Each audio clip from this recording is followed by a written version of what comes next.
So during my apprenticeship at Fujikawa Koken in Japan, I spent basically all of my time from sunup to sundown, 365 days a year, working on very high quality refined material. So these were trees that had been, in development for decades and decades, sometimes centuries actually. And of course, all the branches were essentially in the right spot. All we really had to do as apprentices was detail wire those branches and put them back into place.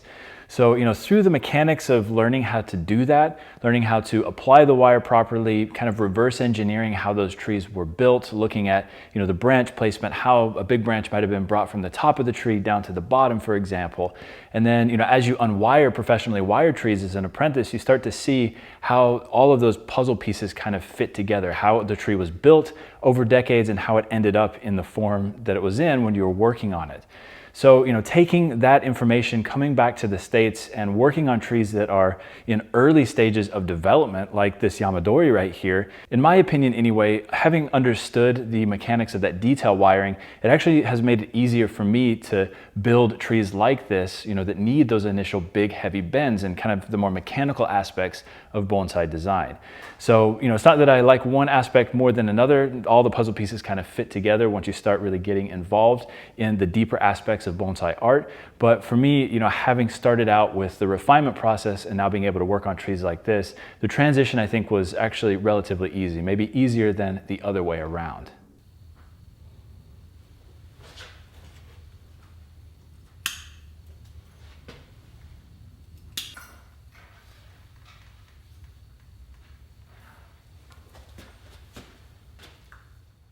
So this tree right beside me here, this is a one-seed juniper that was collected out in Texas, New Mexico, somewhere in that area over there.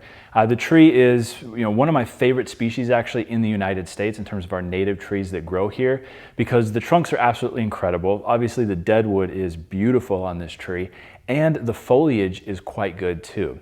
If you were to compare this to like an Itoigawa, for example, in Japan, the foliage is still quite coarse, but relatively speaking, within the species that we have in the United States in terms of the juniperous genus, this is actually, in my opinion, the best of the best. The foliage is actually really nice in that it sits upright. When you wire it, it stays in position quite well. It doesn't flop again.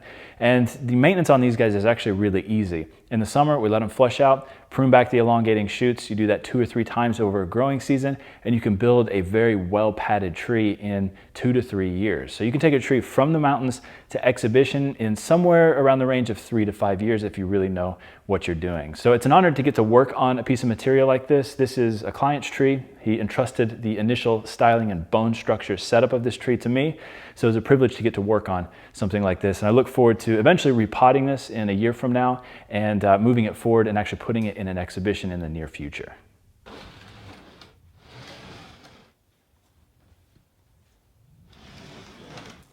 So back during my apprenticeship days at Koken in Japan, one of my favorite things was when Fujikawa-san would come back from an auction or a buying trip with a van full of trees. We'd open up the back of it and it'd be like Christmas every single time.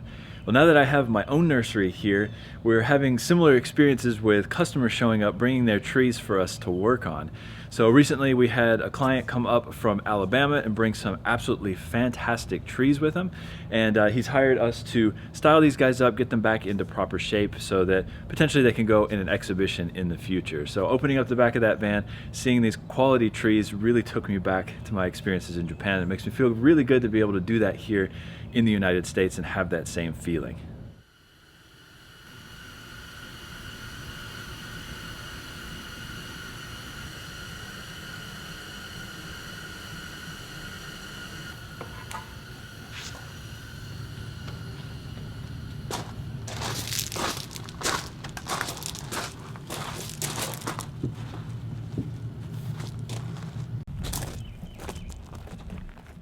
So a few weeks ago, I hired some of the local Mennonites here in Nashville to build this structure for me. We've been doing a lot more shipping via our online shop, so we needed an extra facility to do the packaging.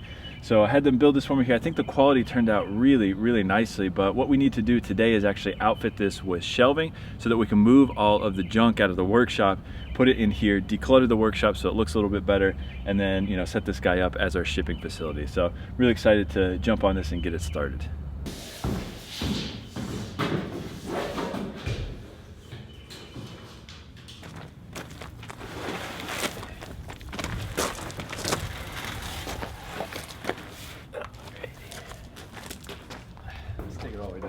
good.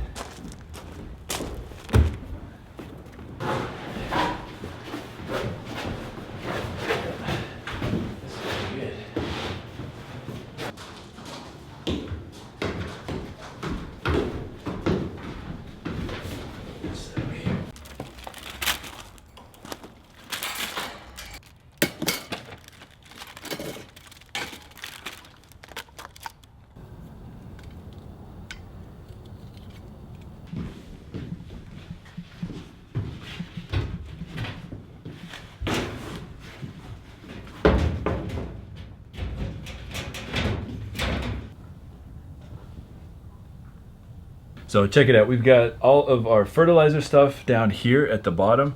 This is obviously what we're going to be using in the growing season coming up here, but we've got our synthetics, we've got all our organics and everything in here. So it'll be very convenient carrying these back into the nursery and putting those on the trees once they start growing. Right behind me here, of course, we've got our shipping and packaging area. It's a little bit cramped right now, but I think once we start moving some of these boxes out of here, actually shipping things, it's going to open up a little bit. But this is going to be so much more convenient than having it in the workshop itself.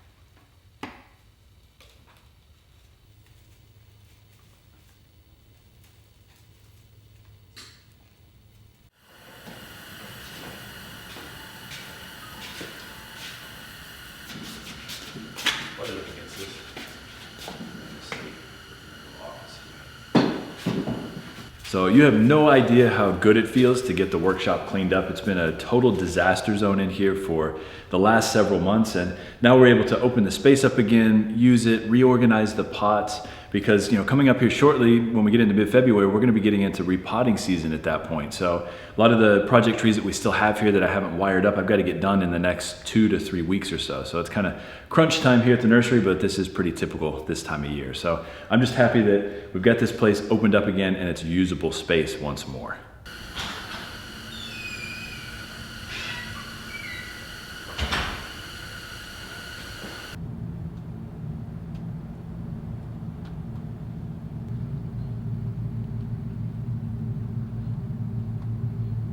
All right, so like I said, we got a lot of projects here that we got to get back on. This is actually my next guy here. It's another One-Seed Juniper, actually owned by the same client as the tree that we started out this episode with. So this will be featured probably in the next episode of In the Workshop. So I want to thank you guys for checking out this episode. Look forward to seeing you guys next time around. But until then, take care.